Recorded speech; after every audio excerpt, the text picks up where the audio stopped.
What's going on, boys? Okay, before we start the video, if you guys are here just for the p0520 code video, then look in the description below. It'll tell you what time that video starts, because this is a vlog and I incorporate everything I do in the vlog. So if you guys are just here for that, look in the description below to tell you where to skip to. What's going on, boys? Back to the video. Started late today. I completely forgot to start recording. It's hard to get back into a habit that you haven't done every single day. That's why I try to tell you guys, if you are gonna go to the gym, just, and are gonna commit to going to the gym, even if you don't wanna go, it's always a good idea to just step inside the gym, because your brain will start remembering and creating a habit of at least stepping inside the gym, because that's all you really need. If you could just step inside the gym, and if you don't even want to work out, you don't have to, just step in the damn gym and then go home. That'll at least reinforce the habit. So we're gonna get back onto the vlogs and doing brakes on this freaking Nissan. I started off late, doing the tensioner too. I wish I would have showed you guys the noise that I was making, because it was actually a pretty good noise. The tensioner was making a bunch of noise when I accelerated, so the belt wasn't being tensioned when the engine RPM went up. So replacing the tensioner and the brakes, the rear brakes too, and then just doing a full inspection. But anyways, we're back on the grind, like always. But anyways, sign up for my newsletter, because I do give out business advice on the daily at my newsletter. Link in the description below. Go to NestorMendoza.com, sign up for the newsletter, and also check out My Life Facts, because you want to be healthy. Anyways, besides that, let me show you guys what else I got going on today. I always try to at least, I spray these bad boys down. I already cleaned them off with degreaser and water, okay? Because that's pretty much all you need to get the grease off. But I always go a little bit further, throw some brake clean on here, which the brake clean in freaking California is more like soap and water. They like destroy it. Like, California kills any company that creates chemicals. They'll like make them freaking water it down like crazy. So the brake clean that I have here in California is not as good as the stuff that you guys have in the Midwest or even South. You guys get like no laws whatsoever. You guys can do whatever the fuck you guys want, which is awesome. This stuff actually works. Whether it's good for you, I don't know, that's another story, but it works. But anyways, I always like to spray these bad boys down, at least with a little bit of brake clean, after I use degreaser. So I buy like a whole like big batch of degreaser, and I just mix it with my little sprayer, and I spray these bad boys down. And yeah. Anyways, quick and easy brake job. Last thing I gotta do on it is AC. Man, it's been really hot, and when it gets hot, people always come in for AC work. So if you live in a really hot area, you better be getting your AC work in. That's where the money's at when it's hot in the summer. You guys wanna know what I love more than anything in the world? Science! No, I'm just kidding. I love learning new shit. So, like I said, I'm gonna be doing a lot more emails, daily emails. I'm actually working on it right now. This morning was crazy, so I couldn't get here fast enough to finish my email, because I normally try to spend 30 minutes in my emails. They're not long, they're not like crazy in depth. They're probably 400 or 500 words, so not a big deal. But anyways, I got this brand new course from Ben Settle. And Ben Settle is a guy that does email marketing and emails. And I wanted to see what he was about. So I bought his course. It's 99 bucks a month, okay, to buy his stuff. And he actually sends you an actual product. A lot of times people would do like ebooks and stuff like that, like online products, but he actually sends you a CD and a whole bunch of other stuff. So I'm gonna open it up right now and read it and see what's going on. But the whole point of it is, guys, is that when you want to learn something new, there's three things you can do. You can either hire a coach, because if you're over 25, it doesn't make sense for you to waste a whole bunch of time trying to figure something out. So it's always better to hire a coach. Or if you can't afford a coach, obviously, if you're not financially there, you could always read 3 books on a subject and then learn as much as you can about the subject. I would recommend just doing like 3 books, the best 3 books you can possibly find on any subject. Because any more than 3, I say 3 because any more than 3, it's pretty much a waste of time. It's not going to be a good, return on your time investment. So if you read a 4th, 5th, 6th, 7th, 10th, 20th book, more than likely, it's not going to really give you any more information that you're gonna need to do what you need to do, what you want to do. You know what I mean? Because after 3 books, you get the gist, you get the points, and then actually doing the subject that you're trying to learn, you'll be able to pick up all the things you need to learn. Okay, so 3 books you want to read on a subject to get better at it. And the last one is, if you're under 25, it's better to just jump into a subject and just fucking learn by trial and error. Of course, always, if you have the means, hire a coach. If you have the means and the time, read 3 books and you'll be good. But if you're younger, it's always better to just jump in because you have the time to be able to, and you're poor more than likely, that you have the time to be able to do that. Okay, but at my age, I don't have the time to read 3 books, so I just go straight to the best coaches if possible, and I just buy their product, read it, and if it's really good, then I hire them, and then I have them coach me on whatever questions I have. For the most part though, I don't get a coach until after I do the subject for about 3 months, and then try to, it depends. Okay, let me go back. If I want to do a subject like I'm learning how to play the piano. To learn how to play the piano right off the bat, you want to make sure that you're getting good habits under your belt, right? So one of the things they tell you is like you have to pretend like you're gripping a ball as you put your hands on the piano keys. Okay, now I wouldn't do that. Like I wouldn't have known that unless somebody was there telling me, yo, keep your freaking hands correct. Okay, and so I could build the habits to play piano properly, the fundamentals. Now, if you're trying to like do email marketing or open up a business, it's always better for you to jump into the subject, or like read 3 books.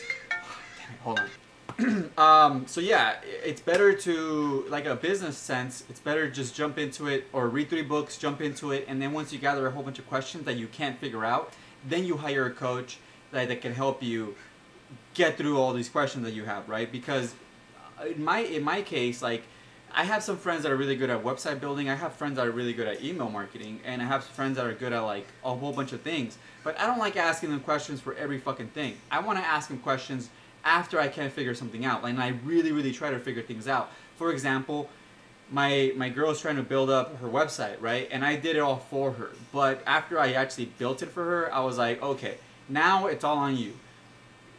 Figure everything out. Figure out how to put a post, how to put YouTube videos on your webpage, how to make YouTube videos, how to do everything. Figure it out. Now, if you try for like 2 days and you can't figure out a problem, then come and ask me and I'll try to help you out as much as I can. But don't ask me until you have like, you tried everything. Okay, because that's what I get. People always try to ask me like all kinds of questions and I'm like, dude, have you even tried anything? And they're like, no. I'm like, well then go, what the fuck you asking me questions for? Don't ask me questions that can be answered on Google or you can figure out yourself. So basically, that's the best way to go about learning a new subject. But I'm actually really excited about this whole email thing because I've always wanted to do daily emails because I do write, but I don't write consistently enough to be really good at it. So I need to write more, and this is going to really help because it's going to force me to write. So go sign up for my newsletter because I'm going to give you guys a whole bunch of business advice and a whole bunch of advice just in general. More than I do on the YouTube channel, or as much as I do on the YouTube channel like I did before, like every Sunday business talk, but it'll be an email form, letter form, and you guys will get a whole bunch of really cool benefits on that too. Anyways, go sign up. Let's get to reading this bad boy. I do have a truck inside that has a p0504. It's a Dodge, and it's gonna need an oil pressure sensor. So I'm gonna go ahead and replace that. But anyways, excited for this. Tell you guys how it looks once we're all set. All right, boys. So 2014 Dodge cargo van, Dodge Ram cargo van with a 3.6 liter with a p0520 code. Now these bad boys always have that oil pressure sensor, so they upgraded the oil pressure sensor on the van. I actually already did this one like a couple days ago, but I don't know what the fuck happened. The code came back on. So I made sure the oil pressure was good. I think what ended up happening was that the company that I used sent me like an old part because they had the same part number as the original one. So I had them send me a brand new one so that I, like with the different part number, that was the upgraded version, to put it in the car. I kind of screwed up because I should have checked part numbers, but it is what it is. It's pretty easy to do actually. It does call for like 5 hours with the labor because you gotta remove the intake, but I'm gonna show you guys a quick trick to be able to get this off without removing the intake, which is also nice because you can pass on the savings to your customer because they're gonna have this problem and they're gonna be getting quotes for like 600 bucks to replace the damn sensor, but you could probably do it for like 200, 300 bucks when you buy the sensor and do the labor. So it's a lot cheaper for the customer, gets you some people coming in, quick and easy, no big deal.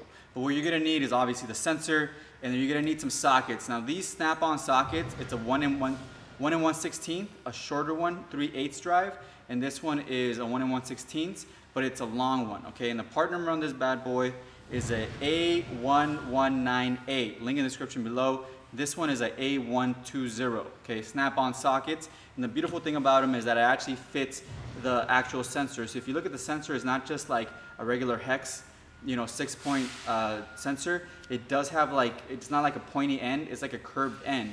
And if you look at the socket, it's the same exact socket. It has like the hex, but it has those little points at the end of it. And it's beautiful because it fits it perfectly.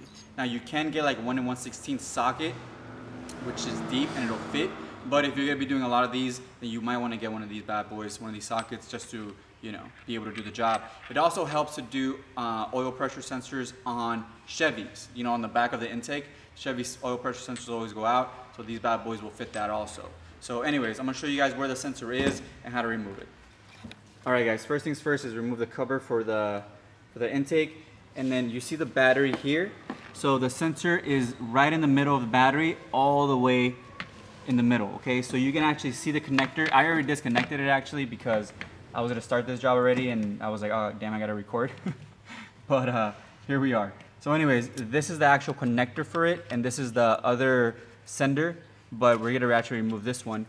And it's actually pretty easy to do. You just clip it. There's no like security on the clip. You just press it and remove it, and it's all the way in the inside, so you can actually see it. It's hard with my camera because it's pretty big, but it's definitely in there. I'll show you guys when I actually put in the socket on.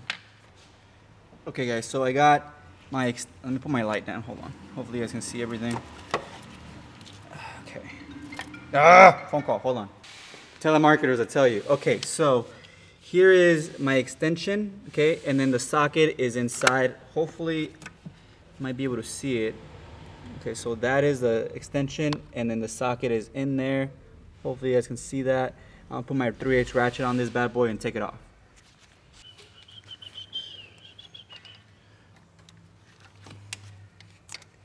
All right, everything hooked up already. I gotta just undo the damn socket. Like I said, I've done these before.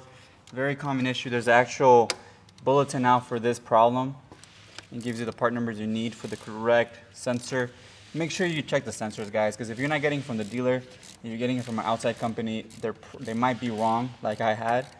And it sucks, dude, because the customer, they're crazy busy, and then I'm over here having to like replace damn sensors that I already did. It's not their fault. It's not my fault. It's the damn. It is what it is. You can't, I take responsibility for it. I should have checked the damn part numbers, but it is what it is. No big deal. So anyways, you'll go underneath this hose, underneath the feeder hose, and then that's a sensor. Then put the new one in. I don't know how easy it's gonna be for you guys to see this, but this is part number 051490628A on the old one, and the new one is B at the end. So that's the difference between both of them, guys. All right, let's start this thing up. I gotta erase the codes too, so give me 1 second, guys. I gotta erase the damn codes. Hold on. I'm gonna turn up the music on this car, or else I'm gonna get freaking copyrighted and flagged for having music that isn't mine. You guys know that happens all the time.